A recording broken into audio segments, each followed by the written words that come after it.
Hello पिलामाने आज आम षष्ठ श्रेणी प्रथम विषय इतिहास विषय धारणा ये विषयटी पढ़ा है।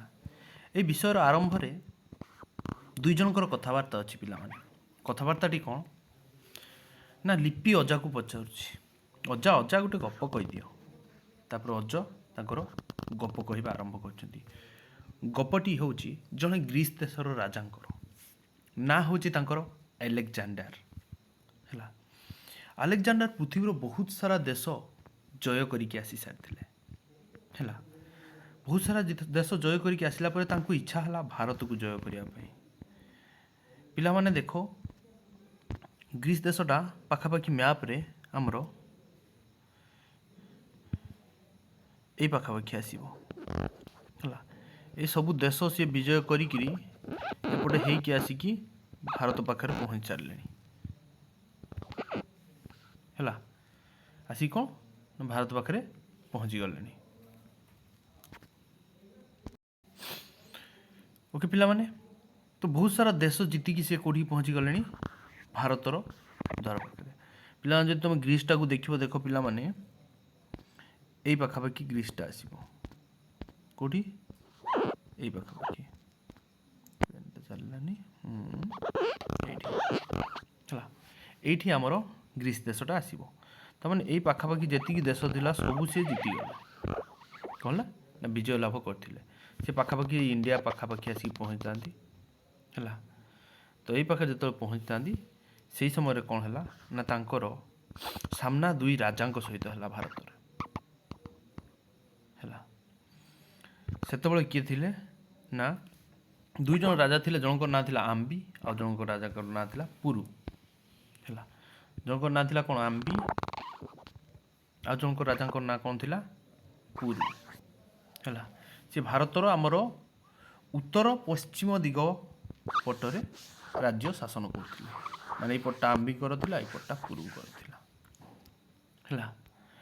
तो कौन है जो आलेक्जांडर सैन्य देखिले आम्बी कौन है ना सांगे सांगे सरेंडर करीगला माने पिला माने हार मानिगला कहला आमे आपनकर हार मानिगलु है आपण आमको विजय पाईगले।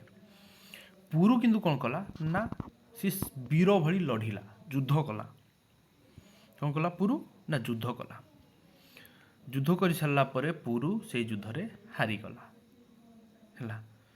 हारीगला कौन है ना आलेक्जांडर सैन्य बंदी करके आलेक्जांडर पाख नेले आलेक्जांडर पाखक जो ने आलेक्जांडर पचारे तुम मो पाखर कौ भाया सम्मान आशा करुच कौ भाया तुम किपर व्यवहार आशा करुच है।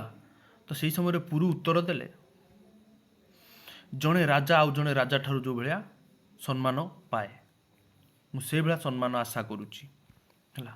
पुरुंकर ये जो साहस देखिकी आलेक्जांडर कौन कले ना तांकु तांको राज्य फेरई देले किए फेरई देले आलेक्जांडर क्या फेरई देले ना पुरु को तांको राजा राज्य फेरई देले है।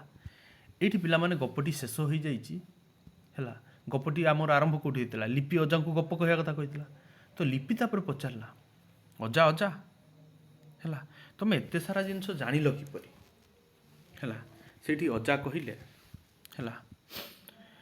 चलो ताहले आमे जानिबा मुझे जानिली मु तुमको कहबी अजा गप कहते आउे सी बुझाऊँ है।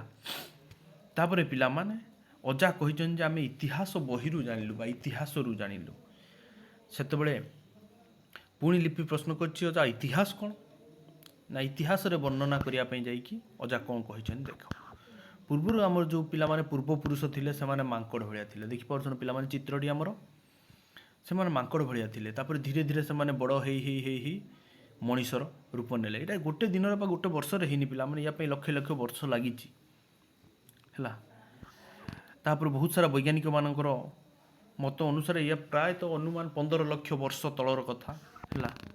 से बहुत सारा प्रकार प्रजाति थिले मनीष मानकर किंतु ये जो प्रजातिटा देखुच पिला माने सेटा को कहुए होमोसाफियान ये जो प्रजातिटा जोटा रेड लाइट देली से कौन कहुए होमोसाफियान आ होमोसाफियान माने ही केवल है होमोसाफियान माने ही केवल बंचिले माने आमे होमोसाफियान्सकर वंशज आमे जो मनीष माने बंची से माने किए होमोसाफियान मानकर वंशज देख पिलामाने केमती देखाउथिले सबु हैला एगुड़ा सब है आमर पूर्वपुरुष कहीं हसबन देख तुमर चेहरा है देखिपार यहाँ ही गोटे कैटेगोरी जो मैंने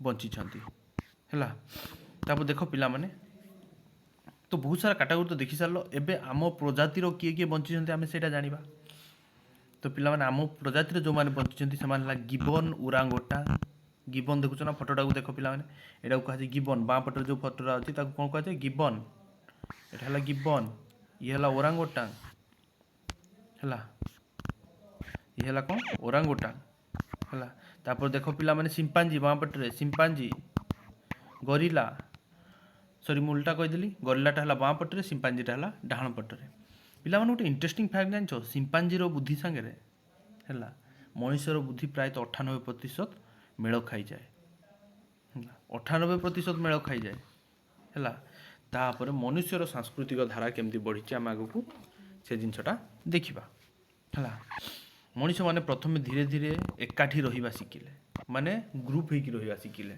देखीच ना पिला माने गाई मैंने मेल होकर जाती चरियापी सेमती मनीष मैंने मेल होकर रहा शिखिले प्रथम तापर धीरे धीरे अस्त्र शस्त्र आविष्कार कले है अस्त्र शस्त्र आविष्कार कले अस्त्र शस्त्र बनइले ताकू नहीं व्यवहार करिया शिखिले कौन अस्त्र बनाऊले जान ना पिला माने पत्थर रे कौन जीवजंतुर हाड़े ये जिन गुड़ा अधिक दिन लास्टिंग करथिला देख किसी पुराना अस्त्र शस्त्र सैंपल मु पिक्चर देइछि तापर धीरे धीरे से माने चाष करवा शिखिले कौन शिखिले पिला माने चाष करवा शिखिले तापर निआर उद्भावन शिखिले पिला माने कौन ना निआ केमती जळी हबो देख पिला माने काठी घसिकी जो है निआ केमती जलांती ए जिनसटा से माने निआ जळीबा शिखिगले निआ जळीबा शिखिबा परे से माने धीरे धीरे चाष करवा शिखिले देख चाषर प्रगति से देइछि आगुर से अस्त्र शस्त्र धरिकी निजे बिल को पूरा कोदाली फोदाली मारिकी ये करथिले तापर धीरे धीरे कौन कले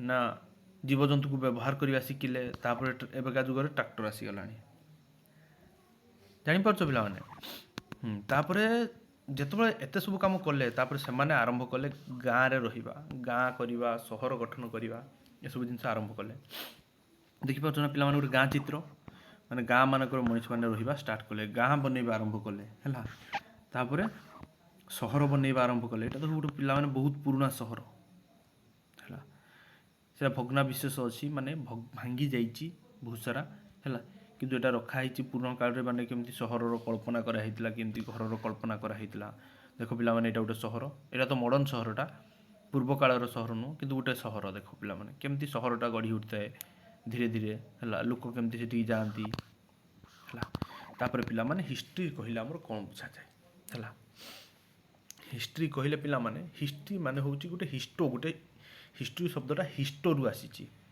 है हिस्टो माने कौन ना हिस्टो माने अतीत विषय रे जानिबा पिला माने हिस्टोटा गोटे है ग्रीक शब्द जा माने है अतीत विषय रे जानिबा है सिंपली कह गले अतीत बास कर मनीष मानकर जीवन जापन प्रणालीटा को इतिहास कह जाए आम जिते भी देखा तांकर जीवन जापन प्रणालीटा को ही देखा है तापर देखा पिला माने हमर इतिहास पाठनर उपदेयता कौन माने कौन टाइम इतिहास पढ़ा इतिहास पढ़ा द्वारा आम समयानुक्रम अतीत घटी घटना गुड़ी जापर देख पिला माने आम जो समय अनुसार घटी घटिक आसी था जिनिस जहाँ जहाँ सेगुड़ा आम इतिहास पढ़ले जापर पूर्वर कौन होता कौन ना वर्तमान को बुझा हेल्ले अतीत को जाना आवश्यक अतीत को जानिले आम वर्तमान और भविष्य को ठीक भाव में गठन कर देख पिला बहुत सुंदर पॉइंट कही जदि आम इतिहास को जाना ताहले आम वर्तमान आउ भविष्य को ठीक भाव में गठन कर अतीत मनीष मैंने सुख शांति रही जो जो उपाय अवलंबन करते जमी पे शिकार करते एका सहित रोते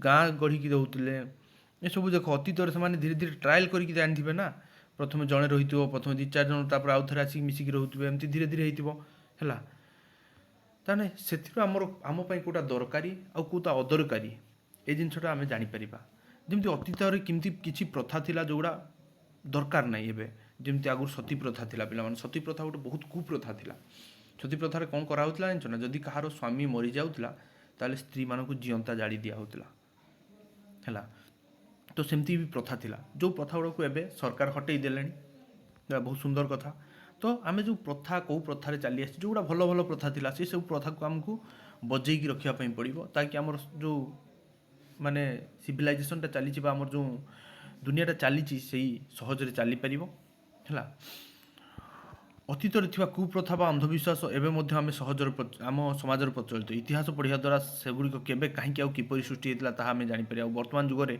ଯେଉଁଗୁଡ଼ିକ ଗ୍ରହଣଯୋଗ୍ୟ ନୁହଁ ତାହା ଆମେ ବୁଝିପାରିବା ସେଗୁଡ଼ିକ ଆବଶ୍ୟକ ପରିବର୍ତ୍ତନ ସହିତ ବର୍ତ୍ତମାନର ପରିସ୍ଥିତିକୁ ମେଳ କରିବା ପାଇଁ ଚେଷ୍ଟା କରିବା ତେଣୁ ଇତିହାସ ପଢ଼ିବା ଆମର ନିହାତି ଆବଶ୍ୟକ କ'ଣ କହୁଛି ପିଲାମାନେ ଦେଖ ପୁରୁଣା କାଳରେ ଯେଉଁ ଅନ୍ଧବିଶ୍ୱାସ ଯେଉଁ ସତୀପ୍ରଥାର ଉଦାହରଣ ମୁଁ ଦେଲି ୟା ପୂର୍ବରୁ ହେଲା ଆହୁରି ବହୁତ ସାରା ଅଛି ଛୁଆଁ ଅଛୁଆଁ ଭେଦଭାବ ଅଛି ଯେଉଁଟା ଆଜି ପର୍ଯ୍ୟନ୍ତ ସମ୍ପୂର୍ଣ୍ଣ ଭାବରେ ଯାଇନି କିନ୍ତୁ ବହୁତ ମାତ୍ରାରେ କମିଗଲାଣି ହେଲା ଜାତି ପ୍ରଥା ଭେଦଭାବ ଅଛି ହେଲା ତୁମେ ଉପର ଜାତିର ଆମେ ତଳ ଜାତିର ଏଇ ଭେଦଭାବ ଅଛି ବହୁତ ସାରା କୁପ୍ରଥା ମଧ୍ୟ ଅଛି ବଳି ଦେବା ଏଇଟା ଗୋଟେ କୁପ୍ରଥା ହେଲା ତ ପିଲାମାନେ ଦେଖ ଇତିହାସର ଆଧାର ଗୁଡ଼ିକ କ'ଣ ଆମେ ସେ ବିଷୟରେ ଜାଣିବା ପିଲାମାନେ ଇତିହାସର ଆଧାର ଗୁଡ଼ିକ ଦୁଇ ପ୍ରକାର ଆଧାର ଅଛି ଗୋଟେ ହେଲା ପ୍ରତ୍ନତାତ୍ତ୍ୱିକ ଆଉ ଗୋଟେ ସାହିତ୍ୟିକ ଆଧାର ତ ଇତିହାସର ଆଧାର କେତେ ପ୍ରକାର ପିଲାମାନେ ଦୁଇ ପ୍ରକାର ଗୋଟେ ହେଲା ପ୍ରତ୍ନତାତ୍ତ୍ୱିକ ଆଉ ଗୋଟେ ସାହିତ୍ୟିକ ଦେଖ ପିଲାମାନେ ଆମେ ଇତିହାସ ଯେଉଁ ବିଷୟରେ ବି ପଢ଼ୁଛନ୍ତି ସେଗୁଡ଼ା କେବେ ହେଲେ ବି ଗପ ନୁହଁ ସତ କାହାଣୀ ଉପରେ ଆଧାରିତ ହେଲା କୌଣସି ବି ଜିନିଷ ଗପ ନୁହଁ ଇତିହାସ ମାନେ ସେସବୁ ଘଟଣା ସତ ଘଟଣା ହେଲା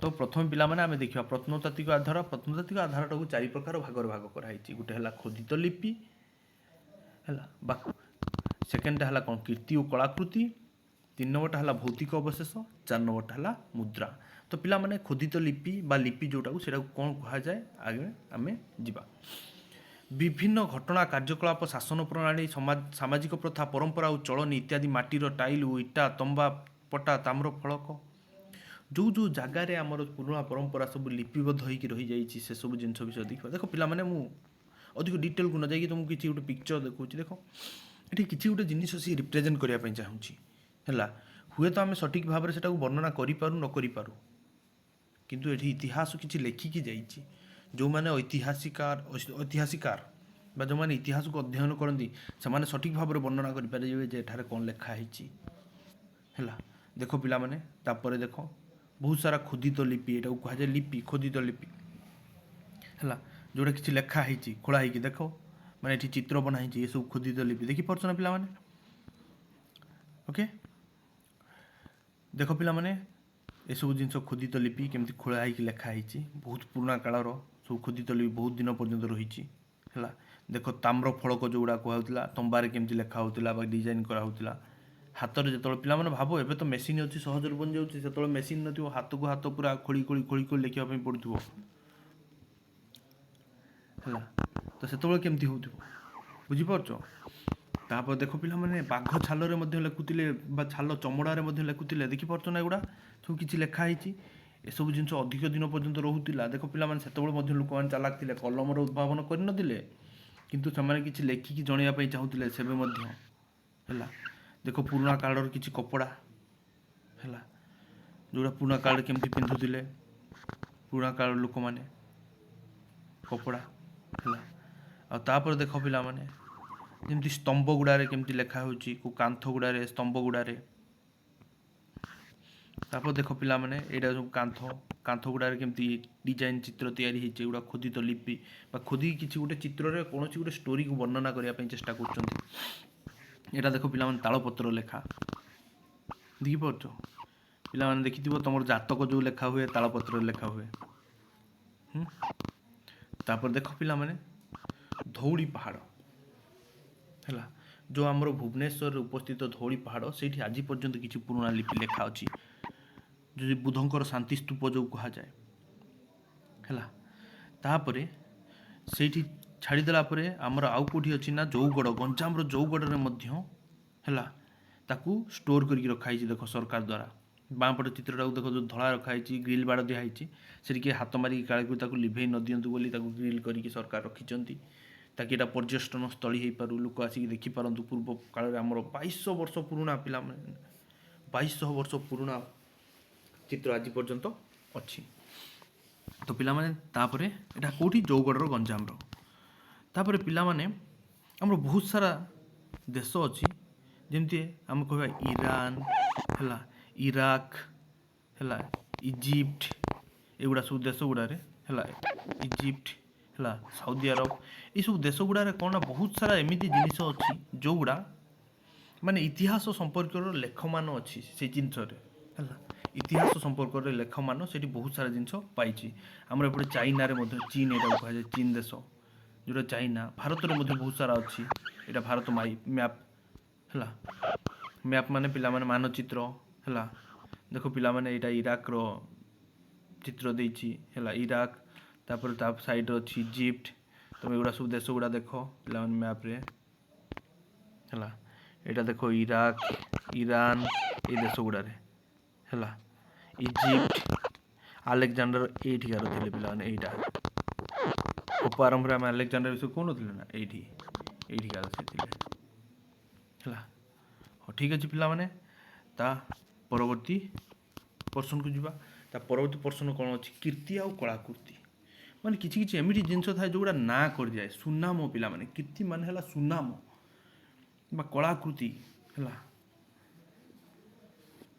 ଆମେ ଆମ ଦେଶର କିଛି ଐତିହ୍ୟ କୀର୍ତ୍ତି ହେଲା ମନ୍ଦିର ଦୁର୍ଗ ରାଜପ୍ରସାଦ ସ୍ତୂପ ଓ ମଠ ଦେଖିବା ମୁଁ ଫଟୋ ମାଧ୍ୟମରେ ଆଣିଛି ତୁମମାନଙ୍କୁ ପ୍ରେଜେଣ୍ଟ କରିବା ପାଇଁ। ଏଇଟା ଦେଖ ପିଲାମାନେ କୋଣାର୍କ ମନ୍ଦିର କେତେ ବଢ଼ିଆ ଡିଜାଇନରେ ତିଆରି ହେଇଛି ଦେଖ ମାନେ ଅର୍କ କ୍ଷେତ୍ର ମଧ୍ୟ କୁହାଯାଏ କୋଣାର୍କକୁ ତାର ଆର୍କିଟେକ୍ଚର ଦେଖିଲେ ପିଲାମାନେ ତୁମେ କାବା ହେଇଯିବ। ଏଇ ମଝିରେ ଗୋଟେ ମାନେ ସୂର୍ଯ୍ୟଙ୍କର ମୂର୍ତ୍ତି ଥିଲା ଯେଉଁ ମୂର୍ତ୍ତି ପବନରେ ଭାସୁଥିଲା ତାକୁ ଚୁମ୍ବକରେ ଏମିତି ଭାବରେ ସଜା ହେଇକି ରଖା ହେଇଥିଲା ଯେ ସେ ପବନରେ ଭାସୁଥିଲା ଆଉ ପିଲାମାନେ ଶୁଣିଲେ ଆଶ୍ଚର୍ଯ୍ୟ ହେବ ସୂର୍ଯ୍ୟଙ୍କର ପ୍ରଥମ କିରଣ ସିଧା ଗୃହ ମଣ୍ଡପ ହେଇକି ଯାଇକି ମୁଖ୍ୟ ଦ୍ୱାରରେ ପଡ଼ୁଥିଲା ମାନେ ସୂର୍ଯ୍ୟଙ୍କ ଉପରେ ପଡ଼ୁଥିଲା ମାନେ ଗର୍ଭଗୃହ ଦେଇକି ପୁରା ସିଧା ସୂର୍ଯ୍ୟଙ୍କ ଉପରେ ପଡ଼ୁଥିଲା କେତେ ସୁନ୍ଦର କଳାକୃତି ହେଇଥିବ ଭାବ ପିଲାମାନେ ସେହି ସମୟରେ ଆମର ପାଖରେ ଏତେ ସୁନ୍ଦର ସୁନ୍ଦର ଇଞ୍ଜିନିୟର ଥିଲେ ନା।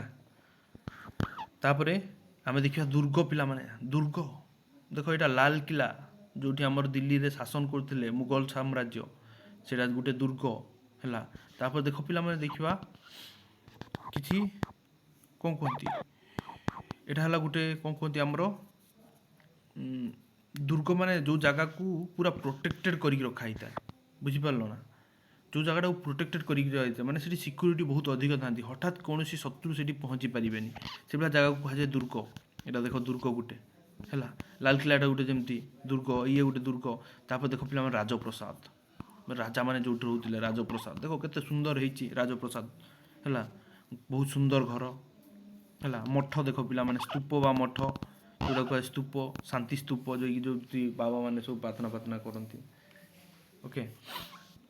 ତ ତାପରେ ପିଲାମାନେ ଦେଖିବା ଆମେ ଭୌତିକ ଅବଶେଷ ବିଷୟରେ 3 ନମ୍ବରରେ ଆମର କ'ଣ ଥିଲା ହେଲା ଭୌତିକ ଅବଶେଷ।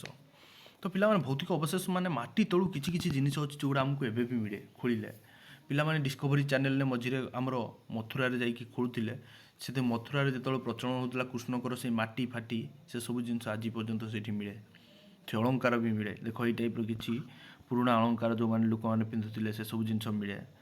ତାପରେ ବି ପିଲାମାନେ ଯେଉଁ ଅସ୍ତ୍ରଶସ୍ତ୍ର ବ୍ୟବହାର କରୁଥିଲେ ହେଲା ତାପରେ ତଳେ ଦେଖ ସେ ଯେଉଁ ମୂର୍ତ୍ତି ଉପରେ ଦେଖ ଯେମିତି କଳସୀ ଫଳସୀ ଯେମିତି ପାତ୍ର ବ୍ୟବହାର କରୁଥିଲେ ତଳେ ବି ଅଛି ଗୋଟେ ପାତ୍ର ଦେଖିପାରୁଛ ନା ପିଲାମାନେ ଏସବୁ ଜିନିଷ ପୁରୁଣା କାଳର ଯେଉଁଗୁଡ଼ା ଖୋଦିକି ଖୋଳି ସାରିକି ମାଟି ଭିତରୁ ବାହାର କରନ୍ତି ହେଲା। ତାପରେ ପିଲାମାନେ ଦେଖିବା 4 ନମ୍ବରରେ ମୁଦ୍ରା ହେଲା 4 ନମ୍ବର କ'ଣ ମୁଦ୍ରା ଦେଖ ପିଲାମାନେ ପୁରୁଣା କାଳର କଏନ୍ ଏସବୁ ଜିନିଷ ଯେଉଁଗୁଡ଼ା ମାଟି ତଳୁ ମିଳେ ସିଏ କ'ଣ କରେ ନା ବହୁତ ସାରା କ'ଣ କୁହନ୍ତି ପ୍ରାଚୀନ ତଥ୍ୟ ଦିଏ ରାଜାମାନେ କେମିତି ଥିଲେ କେମିତି ଶାସନ କରୁଥିଲେ ବହୁତ ସାରା ଇତିହାସ ବିଷୟରେ କାହାଣୀ କୁହେ ସେଠି ବହୁତ ସାରା ଜିନିଷ ବର୍ଣ୍ଣନା ହେଇଯାଇଥାଏ ସେ ମୁଦ୍ରା ଭିତରେ ଦେଖିପାରିଲ ନା କେତେ ସାରା ପୁରୁଣା ମୁଦ୍ରା ଆଣିଛି ହେଲା ଏଗୁଡ଼ା ସବୁ ମାନେ ଖୋଳି ସାରିଲା ପରେ ମାଟି ତଳୁ ପାଇଥିଲେ। ତାପରେ ପିଲାମାନେ ଆମର ସରିଲା ଏବେ ଯିବା ସାହିତ୍ୟିକ ଆଧାରକୁ ହେଲା ପିଲାମାନେ ଟିକେ ଓଭରଲ୍ୟାପ୍ ହେଇଯାଇଛି ହେଲା ଓଭରଲ୍ୟାପ୍ ମାନେ ଚିତ୍ର ଉପରେ ମାନେ ଲେଖା ଉପରେ ଲେଖା ପଳେଇ ଆସିଛି ତ ମୁଁ ବୁଝେଇ ଦେଉଛି ତୁମମାନେ ବୁଝ। ସାହିତ୍ୟିକ ଆଧାରଟା 3 ପ୍ରକାର ଡିଭାଇଡ଼ ହେଇଛି ଗୋଟେ ହେଲା ଧର୍ମ ସମ୍ବନ୍ଧୀୟ ସାହିତ୍ୟ ଗୋଟେ ହେଲା ଐତିହ୍ୟ ସାହିତ୍ୟ ଆଉ ଗୋଟେ ହେଲା ପରିବ୍ରାଜକ ସାହିତ୍ୟ। ପରିବ୍ରାଜକ ମାନେ ଯାଯାବର ପ୍ରଥମେ ଆମେ 1 ନମ୍ବରରେ ପଢ଼ିବା ଧର୍ମ ସମ୍ବନ୍ଧୀୟ ସାହିତ୍ୟ ପିଲାମାନେ ଧର୍ମ ସମ୍ବନ୍ଧୀୟ ମାନେ ଧର୍ମ ଉପରେ ଯେଉଁ ଲେଖା ବା କଥା କହୁଥିବ ସେଇଟାକୁ କୁହାଯାଏ ଧର୍ମ ସମ୍ବନ୍ଧୀୟ ସାହିତ୍ୟ। ଯେମିତି ପିଲାମାନେ ଆମର ବେଦ ହେଲା ଉପନିଷଦ ହେଲା ପୁରାଣ ହେଲା ମହାଭାରତ ହେଲା ହେଲା ସେଗୁଡ଼ା ସବୁ ପୁରାଣ କାଳରେ ଲେଖା ହେଇଥିଲା ଏଗୁଡ଼ା ଦେଖ ରାମାୟଣର ବହି ମହାଭାରତର ବହି ପୁରାଣ ବହି ବେଦ ଉପନିବାସ ହେଲା ତୁମେ କୁରାନକୁ ମଧ୍ୟ କହିପାର ହେଲା ଧର୍ମ ସମ୍ବନ୍ଧୀୟ ସାହିତ୍ୟ ହେଲା। ତାପରେ ଦେଖ ପିଲାମାନେ ଐତିହ୍ୟ ସାହିତ୍ୟ ଅହିକ ସାହିତ୍ୟ ହେଲା। ଅହିକ ସାହିତ୍ୟ ମାନେ ପିଲାମାନେ ଦେଖ ଧର୍ମସୂତ୍ର ସ୍ତୁତି ପାଣିନି ପତଞ୍ଜଳିଙ୍କ ବ୍ୟାକରଣ କୌଟିଲ୍ୟଙ୍କ ଅର୍ଥଶାସ୍ତ୍ର କାଳିଦାସଙ୍କ ରଚନାବଳୀ ବାଣଭଟ୍ଟଙ୍କ ହର୍ଷଚରିତ ହେଲା ଏତେ ସବୁ ଜିନିଷ ଅଛି ଯେଉଁମାନଙ୍କର ହେଲା ସେମାନେ ବହୁତ ସାରା ଜିନିଷ ଅଛି ସମାଜ ଉପରେ ଯାହା ଯାହା ଘଟୁଥିଲା ବା ବର୍ଣ୍ଣନା ହେଉଥିଲା ସେସବୁ ଜିନିଷକୁ ସେ ବର୍ଣ୍ଣନା କରୁଥିଲେ ହେଲା। ଏଗୁଡ଼ା ଦେଖ ତାଙ୍କ ବହିର ସବୁ କପି ଯେଉଁଗୁଡ଼ା ମାନେ ଏବେ ଲେଟେଷ୍ଟ ଯେଉଁ ଆମର ଅଛନ୍ତି ଏବେକାର ଲୋକ ତାକୁ ବର୍ଣ୍ଣନା କରିକି ଲେଖୁଛନ୍ତି ତାଙ୍କର କନଭର୍ଟ କରୁଛନ୍ତି ହେଲା। ତାପରେ ଆମେ ଯିବା ପରିବ୍ରାଜକଙ୍କର କାହାଣୀ ହେଲା। ପରିବ୍ରାଜକଙ୍କର କାହାଣୀ ଭିତରେ ପିଲାମାନେ ଏଠି ପରିବ୍ରାଜକଙ୍କ କାହାଣୀ ମାନେ ଯେଉଁମାନେ ବହୁତ ସାରା ବୁଲନ୍ତି ଯାଯାବର ମାନେ ଜାଣିପାର ଯାଯାବର ଯେଉଁମାନେ ଇଆଡ଼େ ସିଆଡ଼େ ଯାଇକି ବୁଲିକି ସେମାନେ କିଛି କାହାଣୀ ଲେଖି ଯାଆନ୍ତି ହେଲା। ତ ପିଲାମାନେ ବହୁତ ସାରା ପରିବ୍ରାଜ ଆମର ଭାରତକୁ ଆସିଥିଲେ ହେଲା। ସେମାନଙ୍କ ଭିତରୁ ପିଲାମାନେ ମେଗାସ୍ଥେନିସ୍ ଫାନ୍ସିଆ ହେଲା ଜୁଆଙ୍ଗଜାଙ୍ଗ ପିଲାମାନେ ଆମର ଓଡ଼ିଶାକୁ ମଧ୍ୟ ଆସିଥିଲେ। ଇଏ ଗୋଟେ ଚାଇନିଜ୍ ଲୋକଟେ ହେଲା। ସେ ଓଡ଼ିଶାକୁ ମଧ୍ୟ ଆସିଥିଲେ। ସେ ଓଡ଼ିଶା ବିଷୟରେ ମଧ୍ୟ କିଛି ବର୍ଣ୍ଣନା କରିଛନ୍ତି ତାଙ୍କ ବହିରେ ହେଲା। ତାପରେ କିଏ ନା ଆମର ଆଲବେରୁଣି ଇବନ ବତୁତା ହେଲା। ଏମାନେ ଦେଖ ଆଲବେରୁଣି ଇଏ ବି ସବୁ ମାନେ ବହୁତ ପୁରୁଣା ପରିବ୍ରାଜ ମାନେ ଯେଉଁମାନେ ଯାଯାବର ଯେଉଁମାନେ ବୁଲିକି ଭାରତ ବୁଲିକି ଦେଖିଲେ ସେଇ ସମୟରେ ପିଲାମାନେ ଭାବ ବିନା ଏରୋପ୍ଲେନ୍ ବିନା ଗାଡ଼ିରେ ସେମାନେ ବୁଲି ବୁଲି ଆସିକି ପୁରା ଭାରତ ବୁଲିକି ଯାଇଛନ୍ତି। ମାନେ ବୁଝିପାରୁଛ ତାଙ୍କର କେତେ ଡିଟରମିନେସନ୍ ଥିବ ଆମେ ଦୁନିଆ ଦେଖିବୁ ବୋଲି ହେଲା। ଯାଇକି ପୁଣି ସିଏ ଲେଖିଛନ୍ତି ସାହିତ୍ୟ ହେଲା। ସେଇ ସମୟରେ କୌଣସି ଏତେ ସାଧନ ନଥାଇକି ମଧ୍ୟ ତାପରେ ସମୟ ଅନୁସାରେ ଇତିହାସକୁ 3 ଭାଗରେ ବିଭକ୍ତ କରାହେଇଛି ହେଲା। ଗୋଟେ ହେଲା ପ୍ରାକ୍ ଐତିହ୍ୟ ଯୁଗ, ଗୋଟେ ହେଲା ଆଦ୍ୟ ଐତିହାସିକ ଯୁଗ, ଗୋଟେ ହେଲା ଐତିହାସିକ ଯୁଗ। ତ ପିଲାମାନେ ପ୍ରାକ୍ ଐତିହାସିକ ଯୁଗ କ'ଣ ହେଲା। ପ୍ରାକ୍ ଐତିହାସିକ ଯୁଗ ମାନେ ହେଲା ପିଲାମାନେ ପ୍ରାକ୍ ଐତିହାସିକ ଯୁଗ ମାନେ ଯେଉଁ ସମୟରେ ଲୋକମାନେ ଲେଖାପଢ଼ା ଜାଣିନଥିଲେ ହେଲା। ତ ପିଲାମାନେ ସେମାନଙ୍କ ବିଷୟରେ ଆମେ କେମିତି ଜାଣିବା ନା ମାଟି ତଳୁ ଜିନିଷ ଖୋଳା ହେଇକି ଯେଉଁ ବାହାରିଛି ହେଲା।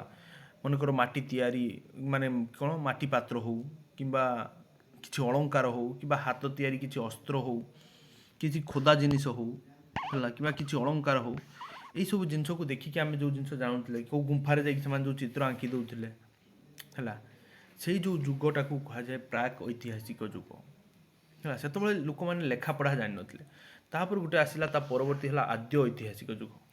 ଏଠି ପିଲାମାନେ ଲେଖାପଢ଼ାର ଆରମ୍ଭ ହେଇଛି କିନ୍ତୁ ସେଇଟା ବହୁତ ସୀମିତ ଥିଲା ମାନେ ବ୍ୟାପକ ଭାବରେ କୁହା ହେଉନଥିଲା। ଯେମିତି ଏବେ ପିଲାମାନେ ଆମର ଓଡ଼ିଆ କୁହ କି ଇଂରାଜୀ କୁହ ଭାଷାଟା କହିବାକୁ ଗଲେ ଓଡ଼ିଆ ଭାଷାଟା ଆମ ଓଡ଼ିଶା ସାରା ପ୍ରାୟତଃ ସମସ୍ତେ ବୁଝିବେ। ଯେମିତି ଇଂଲିଶ କହିବ ଏଇନା ପୁରା ପୃଥିବୀ ସାରା ବୁଝିବେ, ହିନ୍ଦୀ କହିଲେ ଆମର ଦେଶ ସାରା ବୁଝିବେ। ସେମିତି ସେତେବେଳେ ଯେଉଁ ଭାଷାଟା ମାନେ ଲେଖା ହେଲା ସେତେବେଳେ ଲେଖାର ବ୍ୟବହାର ହେଉନଥିଲା ତେଣୁକୁ ତାକୁ ସହଜରେ ବୁଝିପାରିଲେନି। ତ ଆଦ୍ୟ ଐତିହାସିକ ଯୁଗ ପାଇଁ ପିଲାମାନେ ଯେଉଁ ସବୁ ମାନେ ଇତିହାସ ଜାଣିଛନ୍ତି ସେଗୁଡ଼ା ସବୁ ଆମର ଖୋଦନ ପ୍ରକ୍ରିୟାରୁ ହିଁ ଜାଣିଛନ୍ତି ହେଲା। ସେଟା ଅନୁସନ୍ଧାନ ଉପରେ ମାନେ ବହୁତ ସାରା ଜିନିଷ ମାନେ ମ୍ୟାଚ୍ କରୁଛନ୍ତି। ଯେମିତି ଆମର ସିନ୍ଧୁ ସଭ୍ୟତାଟା ଖୋଳା ହେଲା ପରେ ଜଣାପଡ଼ିଲା ଏଇଠି ଗୋଟେ ଏଡ଼େ ବଡ଼ ସଭ୍ୟତା ଥିଲା ସିନ୍ଧୁ ସଭ୍ୟତାଟା ହେଲା।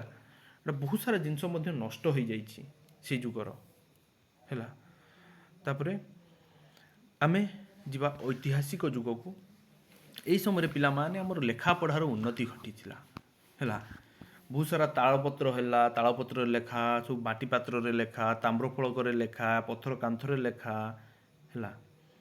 ତାଳପତ୍ରରେ ଲେଖା ପଥର କାନ୍ଥ ଉପରେ ମାନେ ପଥରରେ ସବୁ ଯେଉଁ ଲେଖା ହେଉଥିଲା ଡିଜାଇନ୍ କରାହେଉଥିଲା। ସେହି ସମୟରେ କ'ଣ ନା ବହୁତ ସାରା ଆମର ସାମାଜିକ ଅର୍ଥନୈତିକ ସାଂସ୍କୃତିକ ଅବସ୍ଥା ବିଷୟରେ ସୂଚନା ମିଳିଥାଏ। ଏଇ ଯେଉଁ ଯୁଗଟାକୁ ପିଲାମାନେ କୁହାଯାଏ ଐତିହାସିକ ଯୁଗ। କିନ୍ତୁ ପିଲାମାନେ ବହୁତ ସାରା ଜିନିଷ ଅଛି ଯେମିତି ତାଳପତ୍ର ହେଲା ଯେଉଁ ମାଟିର ପାତ୍ର ହେଲା ଏସବୁ ଜିନିଷ ନଷ୍ଟ ହୋଇଯାଇଛି ସମୟ ଅନୁସାରେ ସିଏ ନଷ୍ଟ ହୋଇଯାଇଛି। ତାଳପତ୍ରଟା ଏଇ ପିଲାମାନେ କେତେ ଦିନ ରହିବ ତମେ ଭାବିଲ? ତଥାପି ସିଏ ବହୁତ ସମୟ ରଖିଥିଲେ ହେଲା।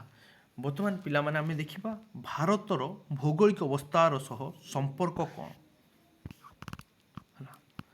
ଭାରତର ଭୌଗୋଳିକ ଅବସ୍ଥା ସହ ଇତିହାସର ସମ୍ପର୍କଟା ଦେଖିବା। ତ ପିଲାମାନେ ଦେଖ ଏଇଟା ହେଲା ଆମର ଭାରତ ମାନଚିତ୍ର ଦେଖିପାରୁଛ। ଏଇଟା ଆମର ହେଲା ଭାରତ ମାନଚିତ୍ର। ତ ଭାରତ ମାନଚିତ୍ରରେ ଦେଖ ଏଇ ଯେଉଁ ଜାଗାଟା ହେଲା এইটা পুরা আমার সমুদ্র কূଳ লাগছে না, এটা দেখিপারছ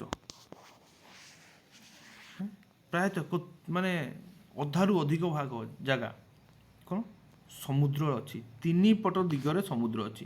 ଏପଟେ ଅଛି ବଙ୍ଗୋପମହାସାଗର, ଏଠି ଅଛି କ'ଣ ଆରବ ସାଗର, ବଙ୍ଗୋପମହାସାଗର ନୁହଁ, ବଙ୍ଗୋପସାଗର ହେଲା। ଏପଟେ ଅଛି ଆରବ ସାଗର, ଆଉ ତଳପଟେ ଆମର ରହିଲା ଭାରତ ମହାସାଗର ହେଲା। ତ ଏଠି ଆମର ତିନିଟା ସମୁଦ୍ର କୂଳରେ ଆମର ଭାରତ ଅବସ୍ଥିତ ହେଲା। ତ ଏଇ ହିସାବରେ ଆମର ମୋଷ୍ଟ ଅଫ୍ ଦ କ'ଣ ହୁଏ ନା ପିଲାମାନେ, ଆମର ଏଇ ଯେଉଁ ଭାରତ ମାନଚିତ୍ରକୁ ଟିକେ ଠିକ୍ ଭାବରେ ଦେଖିଲେ ଆମର ଯେତିକି ବି ସବୁ ଇତିହାସ ବିଷୟରେ ଜ୍ଞାନ ଆମର ହେଇଛି ହେଲା। ଦେଖ ଅନୁମାନ କର ଏଇଟା ହେଲା ଆମର ଅଷ୍ଟ୍ରେଲିଆ ହେଲା, ତାପରେ ଏପଟକୁ ଆମର ରହିଯାଉଛି ଆଫ୍ରିକା ଦେଖ ହେଲା। ଦେଖ ଭାରତଠୁ ପ୍ରାୟତଃ ସମାନ ଦୂରରେ ରହିବେ। ତମେ ଏଠି ଅଷ୍ଟ୍ରେଲିଆକୁ କୁହ କି ଆମେରିକାକୁ କୁହ। ତ ଯେଉଁ ଜାଗା ଗୁଡ଼ା ଉନ୍ନତି ହେଲେ ପିଲାମାନେ, ସେଇ ସବୁ ଭାରତ ସହିତ ସମ୍ପର୍କ ଥିଲା ସେମାନଙ୍କର। ଇରାକ ମାନେ ଆମର ସେପଟେ କ'ଣ ଉପରକୁ ପଳେଇବ ଯେ ୟୁରୋପ ଦେଖ, ଏପଟେ ଚାଇନା ଦେଖ ହେଲା, ମିଡ଼ିଲ ଇଷ୍ଟକୁ ଦେଖ ହେଲା। ଭାରତ ସହିତ କିଛି ଦୂରରେ ଅଛନ୍ତି, କିଛି ପାଖରେ ଅଛନ୍ତି ହେଲା। ତ ଆମେ ସେଇ ସବୁ ସମ୍ପର୍କ ଉପରେ ଯଦି ଦେଖିବା, ତାହେଲେ ଭାରତର ପ୍ରାକୃତିକ ବିଭାଗ ବା ପ୍ରାକୃତିକ ଯେଉଁ ଜିନିଷ ଥିଲା ହେଲା, ତା ସହିତ ଇତିହାସର କ'ଣ ସମ୍ପର୍କ, ସେ ଜିନିଷଟାକୁ ଆମେ ପଢ଼ିବା ହେଲା। ତ ଭାରତର ପ୍ରାକୃତିକ ବିଭାଗକୁ ଦେଖିଲେ ଆମର 6 ଭାଗରେ ବିଭକ୍ତ ହେଇଛି ହେଲା। ଭାରତକୁ 6ଟି ଅଞ୍ଚଳରେ ବିଭକ୍ତ କରାହେଇଛି ହେଲା। ଗୋଟେ ହେଲା ପାର୍ବତ୍ୟ ଅଞ୍ଚଳ, ଉତ୍ତରସ୍ଥ ସମତଳ ଅଞ୍ଚଳ, କେନ୍ଦ୍ରସ୍ଥ ମାଳଭୂମି ଅଞ୍ଚଳ, ପଶ୍ଚିମସ୍ଥ ମରୁଭୂମି ଅଞ୍ଚଳ, ଉପକୂଳ ସମତଳ ଅଞ୍ଚଳ, ସମୁଦ୍ର ମଧ୍ୟସ୍ଥ ଦ୍ୱୀପ ସମୂହ ହେଲା। ତ ବର୍ତ୍ତମାନ ପାର୍ବତ୍ୟ ଅଞ୍ଚଳ କାହାକୁ କୁହାଯାଏ ଦେଖ ପିଲାମାନେ। ପାର୍ବତ୍ୟ ଅଞ୍ଚଳ ଦେଖିପାରୁଛ ଯେଉଁଠି ବହୁତ ବଡ଼ ବଡ଼ ପାହାଡ଼ ଥିବ ପିଲାମାନେ, ଦେଖିପାରିଲ। ତାପରେ ଉତ୍ତରସ୍ଥ ସମତଳ ଅଞ୍ଚଳ ଦେଖ ପିଲାମାନେ, ଡାହାଣ ପଟେ ଯେଉଁ ଚିତ୍ରଟା ଅଛି ସମତଳ ଅଞ୍ଚଳ। ତାପରେ ଦେଖ ପିଲାମାନେ ଉପରେ ଯେଉଁଟା ଅଛି ମାଳଭୂମି ହେଲା। ମାଳଭୂମି ମାନେ ହାଲକା ହାଲକା ଉଚ୍ଚା ଖାଲ ଥିବ, ସେଇଟାକୁ କୁହାଯାଏ ମାଳଭୂମି। ତାପରେ ଦେଖ ପିଲାମାନେ ମରୁଭୂମି, ତଳେ ବାଲି ଅଛି କେବଳ, ମରୁ ମାନେ ବାଲି, ଯେଉଁଠି କେବଳ ମରୁଭୂମି ଅଛି। ତାପରେ ଉପକୂଳ ସମତଳ ଅଞ୍ଚଳ, ମାନେ ଯେଉଁଗୁଡ଼ା ଉପକୂଳ ସମୁଦ୍ର ହେଉ କି ନଦୀ କୂଳ, ଯେଉଁ ଉପକୂଳ ସମତଳ ଅଞ୍ଚଳ। ତାପରେ ପିଲାମାନେ ଆମର ଦ୍ୱୀପ ସମୂହ, ମାନେ ଦେଖ ସମୁଦ୍ର ଘେରିକି ଥିବ ଯେଉଁ ଜାଗାଟାରେ, ପାଣି ଘେରିକି ଥିବ, ସେ ଜାଗାଟାକୁ କୁହାଯାଏ ଦ୍ୱୀପ ସମୂହ ଜାଗା ହେଲା। ତ ଏଇଟା ଆମର 6 ପ୍ରକାର ଅଛି। ତାପରେ ପିଲାମାନେ ପ୍ରାକୃତିକ ବୈଶିଷ୍ଟ୍ୟକୁ ଆମେ ଯଦି ଠିକ୍ସେ ଦେଖିବା ପାଇଁ ଯିବା, ତାହେଲେ ସେଇଟା 4 ଭାଗରେ ବିଭକ୍ତ ହେଇଛି। ଗୋଟେ ହେଲା ପାର୍ବତ୍ୟ ଅଞ୍ଚଳ, ଗୋଟେ ହେଲା ନଦୀ ଉପତ୍ୟକା ଅଞ୍ଚଳ, ଗୋଟେ ହେଲା ଜଙ୍ଗଲ, ଆଉ ଗୋଟେ ହେଲା ଉପକୂଳବର୍ତ୍ତୀ ସମତଳ ଅଞ୍ଚଳ ହେଲା। ପ୍ରଥମେ ପିଲାମାନେ ପାର୍ବତ୍ୟ ଅଞ୍ଚଳକୁ ଦେଖିବା। ଦେଖ ପିଲାମାନେ ଆମର ଭାରତର ଉପର ପଟରେ ହେଲା, ଭାରତ ମ୍ୟାପ୍ଟାକୁ ଟିକେ ଦେଖିବା ପିଲାମାନେ ବୁଝିବା ପାଇଁ ହେଲେ। ଟିକେ ଏଇଟା ଦେଖ, ଉପରେ ଦେଖ ହିମାଳୟ ଅଛି, ଏଇଟା ଦେଖିପାରୁଛ, ଏଇଟା ହେଲା ହିମାଳୟ ହେଲା। ତ ପିଲାମାନେ ଯେଉଁ ପାହାଡ଼ ଅଛି ଆଉ ଯେଉଁ ଜଙ୍ଗଲ ଅଛି, ଗ୍ରୀନ୍ ଯେଉଁ ଦେଖାହେଉଛି, ଏଗୁଡ଼ା ସବୁ ଜଙ୍ଗଲ ଏରିଆ ହେଲା। ଆଉ ଭାରତରେ ଯେଉଁ ନଦୀ କୂଳ ଅଛି, ନଦୀ କୂଳରେ ଧୀରେ ଧୀରେ ସଭ୍ୟତା ମାନ ଗଢ଼ି ଉଠିଲା। କ'ଣ ପାଇଁ ନା ପିଲାମାନେ ନଦୀ କୂଳରେ ଲୋକମାନେ ଆମର ପାଣି ପାଇଗଲେ, ପିଇବା ପାଇଁ ପାଣି ମିଳିଗଲା ହେଲା। ପ୍ଲସ୍ ଆମର କ'ଣ ହେଲା ନା ସେ ନଦୀ କୂଳରଟା ମାଟିଟା ମୂର୍ତ୍ତିକାଟା ଉର୍ବର ଥିଲା ହେଲା। ସବୁବେଳେ ଜଳ ସମ୍ପଦଟା ପରିପୂର୍ଣ୍ଣ ରହୁଥିଲା, ସେଥିପାଇଁ ଏଠି କୃଷି ସମ୍ଭବ ହୋଇପାରିଲା ହେଲା। କୃଷି ଉପଯୋଗୀ ହୋଇପାରିଲା, ମାନେ ଚାଷ କାମ ହୋଇପାରିଲା। ଯେହେତୁ ଚାଷ କାମ ହୋଇପାରିଲା, କ'ଣ ହେଲା ନା ସେମାନେ ଜନବସତି ହୋଇଗଲେ ହେଲା। ଆଉ ତାପରେ ଦେଖ ପିଲାମାନେ, ଏଇ ଯେଉଁ ହିମାଳୟଟା ଆମର ଅଛି, ଏଡ଼େ ବଡ଼ ପାହାଡ଼ ଯେ, ଏଡ଼େ ଉଞ୍ଚା ପାହାଡ଼ ଯେ, ସେଠି କଟିକିରି ଏପଟକୁ ଆସିବା ବହୁତ କଷ୍ଟକର ହେଲା। କିନ୍ତୁ ଆମର ଏଇ ଯେଉଁ ପଟଟା ଥିଲା, ମାନେ ଯେଉଁ ପଟଟା ପାକିସ୍ତାନ, ଏଇ ପଟରୁ କ'ଣ ହେଲା ନା ଆମର ପାହାଡ଼ କିଛି ନଥିଲା। ସେଇଥିପାଇଁ ଯେତିକି ବି ସବୁ ଆକ୍ରମଣକାରୀ ଆସିଛନ୍ତି, ସବୁ ଏଇପଟରୁ ଆସିଛନ୍ତି। କେଉଁ ପଟୁ ଏଣ୍ଟ୍ରି ମାରିଛନ୍ତି? ଆମର ଏଇ ପାକିସ୍ତାନ ପଟେ ହେଇକି ଆଫଗାନିସ୍ତାନ ପାକିସ୍ତାନ ସେତେବେଳେ ଭାରତର ଭାଗରେ ଥିଲା, ଏଇ ଆଫଗାନିସ୍ତାନ ହେଇକି ଏଇପଟେ ହିଁ ଆସିଛନ୍ତି ସବୁ ହେଲା। ବହୁତ କମ୍ ପରିବ୍ରାଜ ଆମର ଏଇ ହିମାଳୟ ଦେଇକି ଆସିଛନ୍ତି। ଯେମିତି ସେ ଚାଇନାରୁ ଗୋଟେ ଆସିଥିଲା, କିଏ କହିଲ ଚାଇନାରୁ କିଏ ଆସିଥିଲା ପିଲାମାନେ, ମନେ ଅଛି ନା ନାହିଁ? କିଏ? ଓରାଙ୍ଗଓଟାଙ୍ଗ,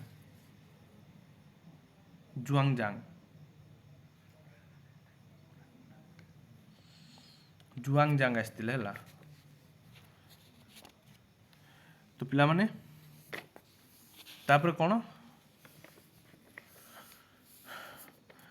ଆମର ବହୁତ ସାରା ପାହାଡ଼ କଡ଼ରେ ହେଲା, ଏପଟେ ଆମର ୱେଷ୍ଟର୍ଣ୍ଣ ଘାଟ ଅଛି, ଆରପଟେ ଆମର ରହିଲା କ'ଣ, ଏପଟେ ଆରାବଳୀ ୱେଷ୍ଟର୍ଣ୍ଣ ଘାଟ ହେଲା, ଏପଟେ ଇଷ୍ଟର୍ଣ୍ଣ ଘାଟ। ଏସବୁ ପାହାଡ଼ ଅଞ୍ଚଳ କ'ଣ ନା ଯେଉଁ ଉର୍ବର ମାଟି ପାଇଁ ଚାଷବାସ ସୁବିଧା ହେଇଗଲା। କ'ଣ ହେଇଗଲା? ଚାଷବାସ ସୁବିଧା ହେଇଗଲା, ଯେଉଁଥିପାଇଁ ଏଇ ଜାଗାରେ ସବୁ ଗାଁ ହେଲା ଆଉ ସହର ଧୀରେ ଧୀରେ ଗଢ଼ି ଉଠିଲା। ତାପରେ ପିଲାମାନେ ନଦୀ ଉପତ୍ୟକା କଥା କହିଛି। ଦେଖ ପିଲାମାନେ ନଦୀ, ଏଇଟାକୁ ଜୁମ୍ କରିଦେବା, ଏଇ ଯେଉଁ ଗାର ଗୁଡ଼ା ପିଲାମାନେ ଏଗୁଡ଼ା ହେଲା ନଦୀ, କେଉଁଗୁଡ଼ା? ଏଗୁଡ଼ା ହେଲା ସବୁ ନଦୀ, ଏଇଟା ଗଙ୍ଗା, ଏଗୁଡ଼ା ସବୁ ନଦୀ।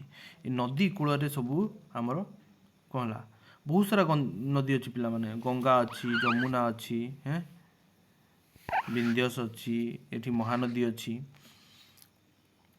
ଏମାନଙ୍କର ଦ୍ୱାରା କ'ଣ ହେଲା ନା ନଦୀ ଗୁଡ଼ାକ ପାଇଁ ସାଇଡ଼୍ରେ ସବୁ ପଟୁ ମାଟି ପକେଇଛି ଏଇ ନଦୀ କୂଳ ଗୁଡ଼ାରେ।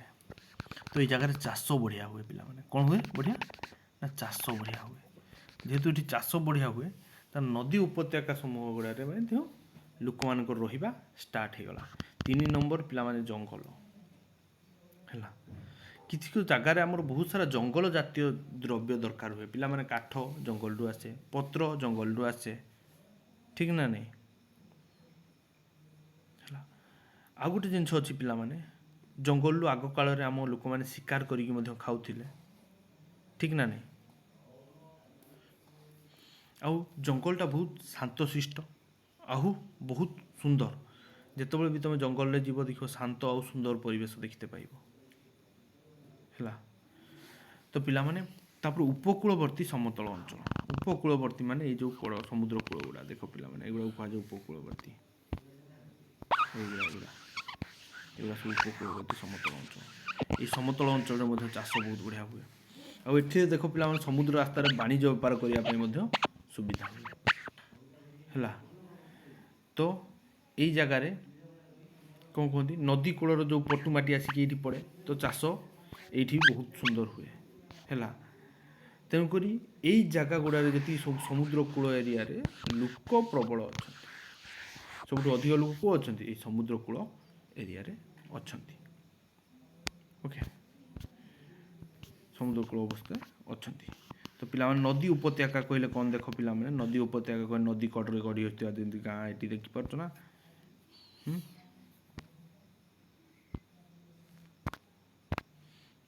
ଏଗୁଡ଼ା ଯେଉଁ ଗାଁ ନଦୀ କୂଳରେ ହେଲା। ତାପରେ ପିଲାମାନେ ଦେଖ ଆମର ଜଙ୍ଗଲରୁ କ'ଣ କ'ଣ ମିଳେ? ତୁମେ ପିଲାମାନେ ଜଙ୍ଗଲରୁ ଯାହା ମିଳେ କହିବାକୁ, ଔଷଧକୁ ଔଷଧ ମିଳେ, ତାପରେ ସେଠି ଆମର କ'ଣ ମିଳେ? କାଠ ମିଳେ, ପତ୍ର ମିଳେ, ଏଠି ଶିକାର ବି କରନ୍ତି ଆମ ପୂର୍ବପୁରୁଷମାନେ ହେଲା। ତାପରେ ଉପକୂଳବର୍ତ୍ତୀ ସମତଳ ଅଞ୍ଚଳ ଦେଖ ପିଲାମାନେ, ନଦୀ କୂଳ ହେଉ କି ସମତଳ ଅଞ୍ଚଳ, ଏଇ ସମତଳ ଅଞ୍ଚଳରେ ଚାଷବାସ କରିବା ପାଇଁ ବହୁତ ସୁବିଧା। ଆଉ ଏଇଠୁ ବାଣିଜ୍ୟ ବେପାର କରିବା ମଧ୍ୟ ବହୁତ ସୁବିଧା ଥିଲା, ଯାହାଦ୍ୱାରା ସାମୁଦ୍ରିକ ବାଣିଜ୍ୟ କରିହୁଏ। କାରଣ ଭାରତର ଅଧିକାଂଶ ଜାଗାଟା ଆମ ସମୁଦ୍ର କୂଳରେ, ତ ସମୁଦ୍ରରେ ଆଉ ଗୋଟେ ଦେଶକୁ ଯାଆନ୍ତି। ପିଲାମାନେ ସାଧବ ବୋହୂ କଥା ଶୁଣିଛ ନା ନାହିଁ? ଯେତେବେଳେ 7 ସମୁଦ୍ର ପାର ହେଇକି ସେମାନେ ଯାଆନ୍ତି ବାଣିଜ୍ୟ ବେପାର କରିବା ପାଇଁ, ବୋଇତ ବନ୍ଦାଣ କରନ୍ତି, ଗପ ଶୁଣିଛ? ସେମିତି ଏଇଟା ହେଲା ପିଲାମାନେ ଥିଲା ଆମର ଇତିହାସର ଗପରେ ଗପରେ ପ୍ରଥମ ବିଷୟର ସମାପ୍ତି। ପିଲାମାନେ ଯଦି କେଉଁଠି ଜାଗାରେ ବୁଝିପାରିଲନି, ଭିଡ଼ିଓ ଶେଷରେ କମେଣ୍ଟ ନିଶ୍ଚୟ ଦେବ। ଆଉ ଯଦି ଚାହୁଁଛ ତୁମମାନେ ମୁଁ ଏମିତି ଆହୁରି ଭିଡ଼ିଓ କରି ତୁମମାନଙ୍କ ପାଇଁ ବନାଏ, ତାହେଲେ ଲାଇକ୍ କରି କମେଣ୍ଟ କରି ମୋତେ ଜଣାଇବ। ପୁଣି ଦେଖା ହେବା ପିଲାମାନେ ଆମର ପରବର୍ତ୍ତୀ ଭିଡ଼ିଓରେ। ଧନ୍ୟବାଦ।